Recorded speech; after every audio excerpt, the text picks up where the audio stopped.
I had a pretty fun weekend in Auckland, everybody. Had a really good time with my wife, caught up with one of my high school teammates, and I saw Hoskins Tutu in the mall as well. But I think we all know what you clicked on this video here for.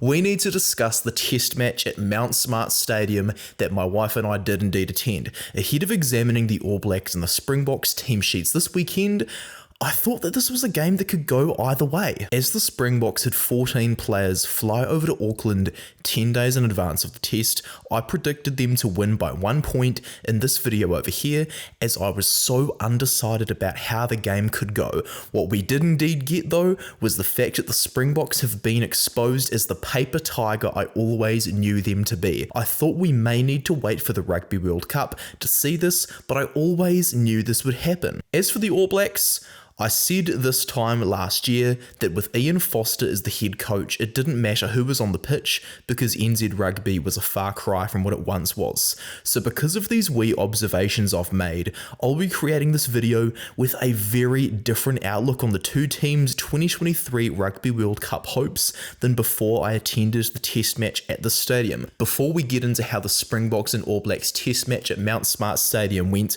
make sure you're subscribed to this account so you can follow my content and keep up to date with all of my fresh videos. Now that we've made the introduction to this video, let's get underway and we'll get straight into how Aaron Smith got the opening try of the test match. Even though it doesn't matter who you put on the pitch with Ian Foster as the coach, it absolutely does with Joe Schmidt as the coach. Richie Mo'unga and Beauden Barrett stand together as dual kicking options while a diamond-shaped pod of three forwards are to the right of Mo'unga. Mo'unga can target the space in behind over here and force the advantage to end, or he can enable this pod to crash up the middle and gain meters. Barrett is also over here so he can easily send a chip over the top to Mo'unga. With Frizell at the head of this pod, the All Blacks enable them to carry with Ioane in behind in case something else pops up. The same pattern continues for two more tight carries in the next two phases, but the key for the All Blacks is that they nullify the Springboks' ability to win turnovers throughout the match.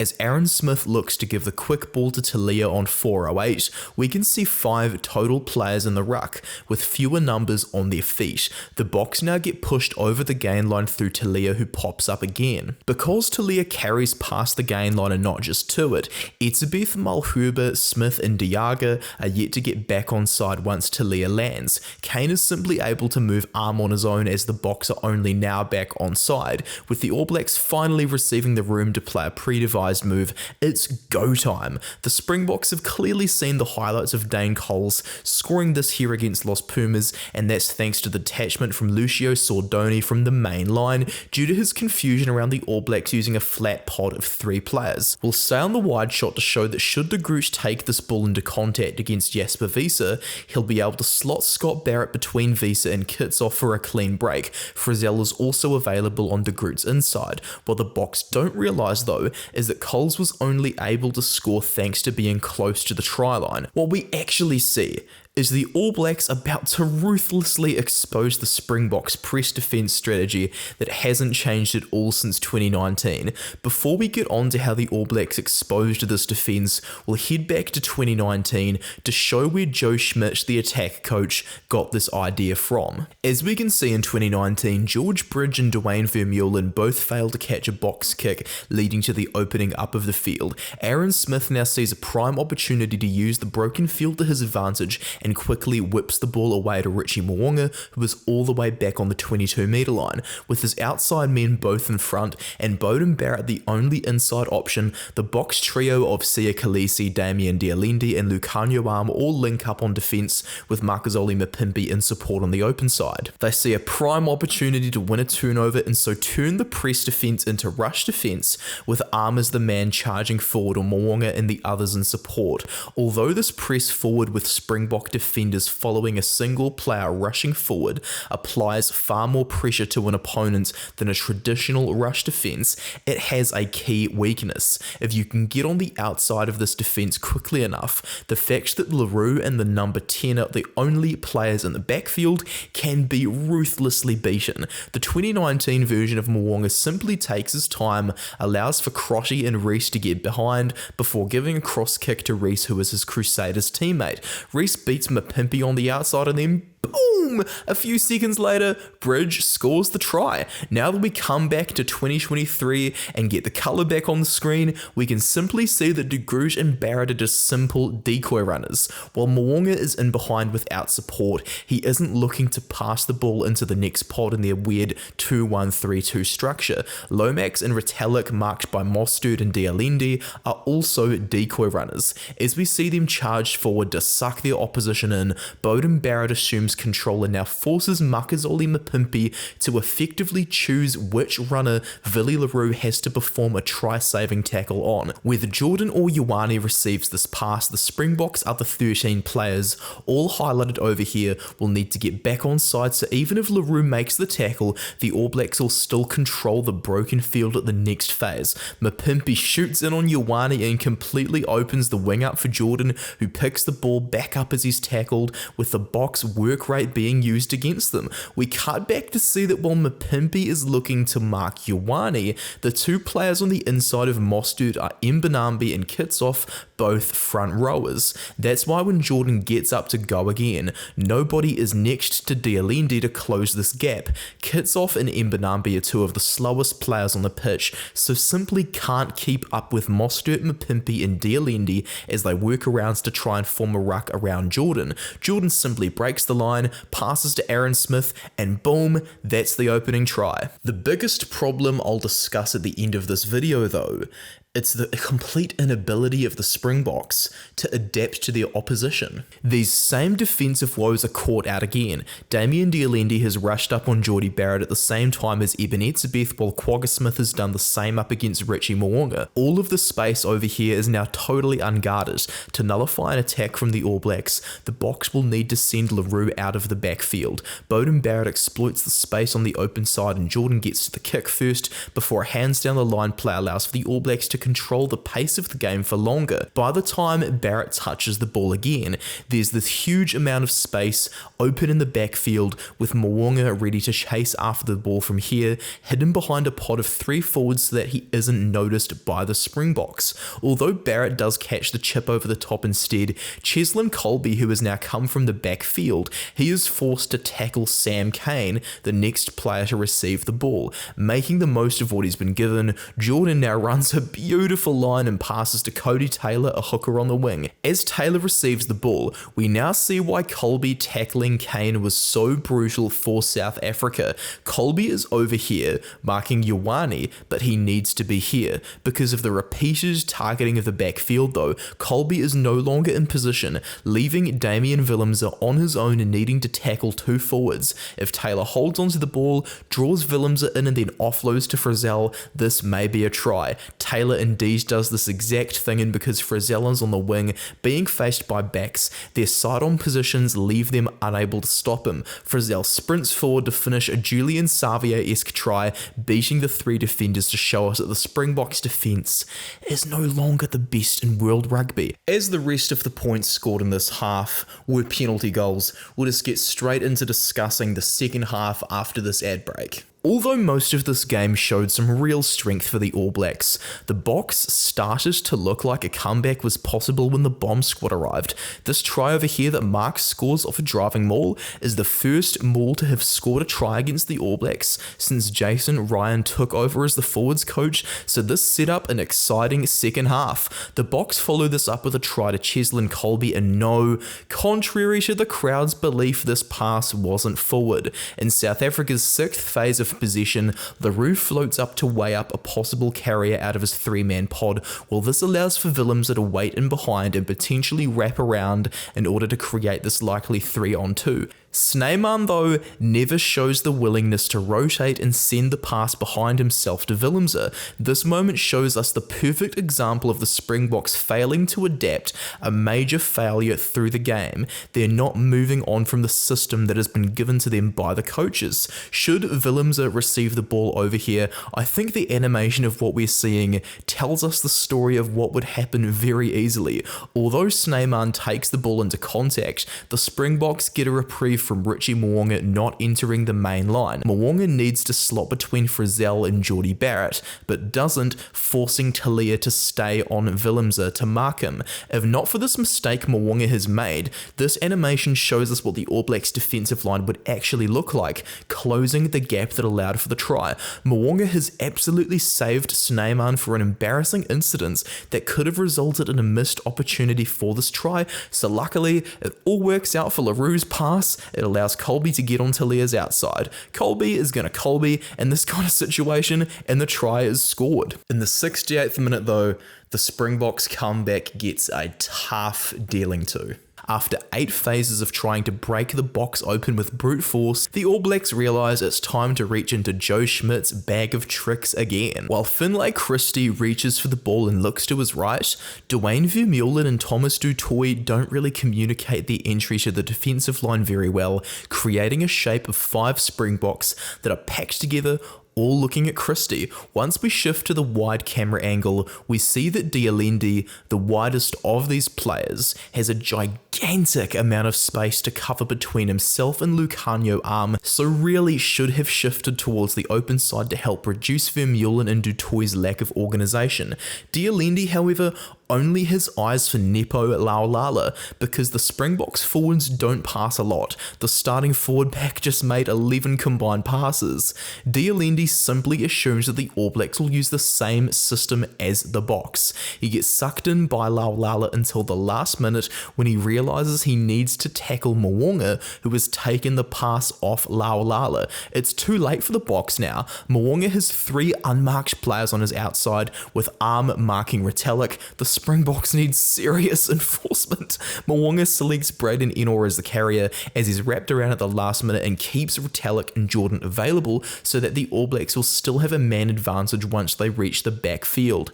Arm reads Ennor's pass to Retallick, but the All Blacks keep going and eventually use this space over here for a cross kick by Beauden Barrett as Jordan fetches it to score a try under advantage. There's nothing overly complicated about this last finish. We can see none of the Springboks marking Jordan as the ball is mid-air, and they pay the price for leaving this space open for him. The next try for the All Blacks is now in the same corner thanks to another South African error. What we've got right here is Grant Williams actually playing rugby, not just standing aside like how nines are supposed to in Super Rugby, but Ardie Savia is an experienced rugby player who knows what actual rugby is like. Savia hears a call from a teammate, so detaches from the back of the scrum, while we also spotlight Peter Steph du Toit, who is clearly read the move from Savia. As Richie Mo'unga comes into frame, he simply receives the pass straight from Savia without Christie there, while du Toit firmly holds his line on Savia.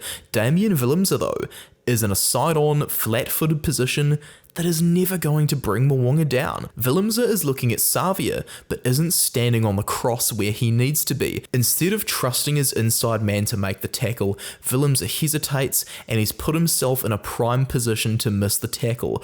All Mo'unga has to do is change direction and it's a pretty easy try thanks to a shocker from Willemse. Anyway, the crowd at Mount Smart Stadium also tried to say that one more try to South Africa wasn't a try before the game ended.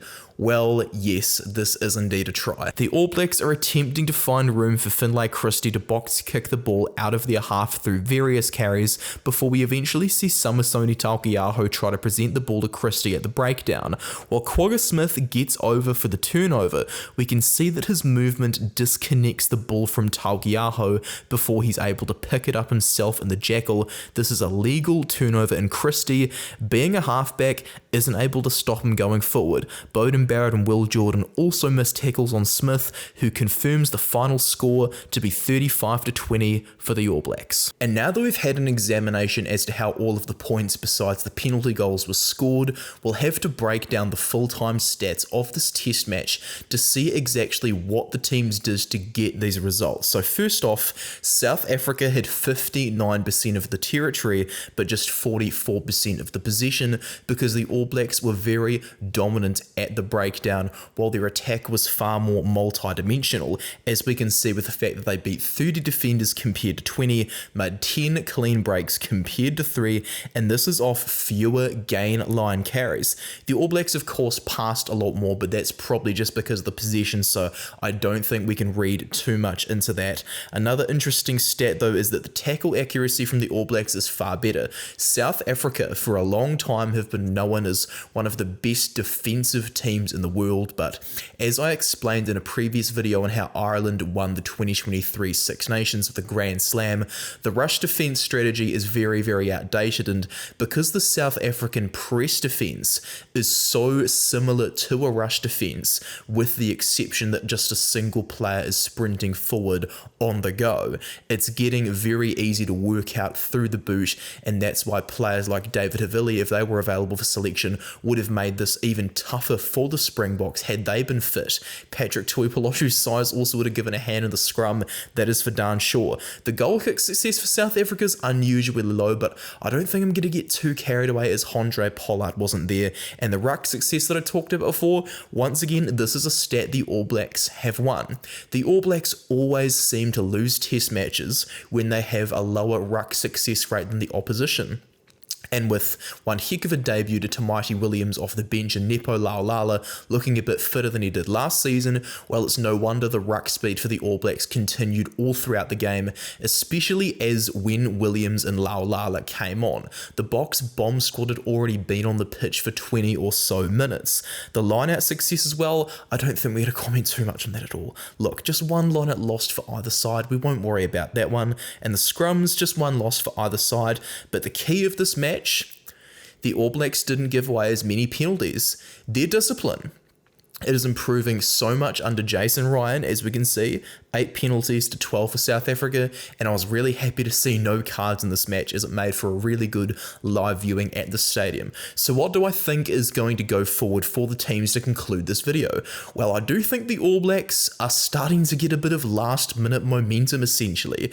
I don't think we're going to see them win the World Cup whatsoever, but with this last minute push, maybe we can just scrape our way to a 3rd place and get the same result we did in 2019. Joe Schmidt is definitely making the attack far more multi-dimensional there. I nearly said one-dimensional, whereas Jason Ryan has just made the type 5 forwards just a world away from what they were this time last year. If Jason Ryan can get us to win the World Cup, I want to give him a knighthood, honestly, because he has really rescued this All Black side. As for the Springboks, I've said this before, they have not improved since the 2019 Rugby World Cup, and I think I'm very guilty of reading too much into how they played the week before against Australia, because I'm actually genuinely starting to believe that Eddie Jones was correct about the Springboks having a B team, and I think that B team played against the All Blacks this week. I think that their A team faced the Wallabies, and I do think that the Springboks need to get a few more of those players from that fixture against Australia into their first choice lineup, particularly at halfback. Corbus, Reinach and Jaden Hendrickse have to be the preferred players at 9 if they want to go far into this World Cup. Faf de Klerk has been very good throughout the cycle of Nienaber and Erasmus at playing to the system, but much like I talked before, the Springboks just can't seem to think beyond the system when particular players are on the field, and de Klerk, I think, is the player that's most guilty of playing to this way. You know, there's also Sneijman who missed that opportunity to get Colby the try. Luckily, it was scored anyway. The Springboks don't look as imaginative as they did last week, and so if they can make a few tweaks to who's in their first choice lineup, I think that they could go a bit further than the course they're looking ready for right now at the World Cup. The Springboks, man, they have absolutely got the talent to be World Cup champions back to back. But when you see things such as fan bases feeling entitled to victory, as you did for the All Blacks back in 2019 when our fan base felt entitled to victory, you could see that the writing was on the wall for the dynasty. I absolutely saw that result at England coming, and so hopefully with the results the Springboks have had recently, they're not headed towards that same trajectory. I'm hoping this game is just an outlier for the lack of expansive rugby the Springboks are playing. I don't want them to play expansive rugby. It's just something they're going to need to do in the pool of death, because in a pool of death, points differential is going to be everything. Absolutely everything, man. So fingers crossed both of these teams can take some lessons out of this match, especially the All Blacks. I really don't want for our boys to have their egos inflated. I want them to keep building. I want them to keep improving, because I would love to see a 4th World Cup for the All Blacks. Thank you very much for watching this video, guys, as well. A big thank you to my patrons. Now that we're at the end of the video, I've got 3 tiers over here that you can sign up for if you're interested in supporting me elsewhere. If you also want to do that, I am over on Instagram and over on Threads. Love my Instagram very much. It's how it all started over here in the black jersey. You can also click the link down below somewhere to visit my opinion journalism website. Thank you very much one more time for watching this video, guys. Really appreciate it. I'm going to see you later. Cheers from Max.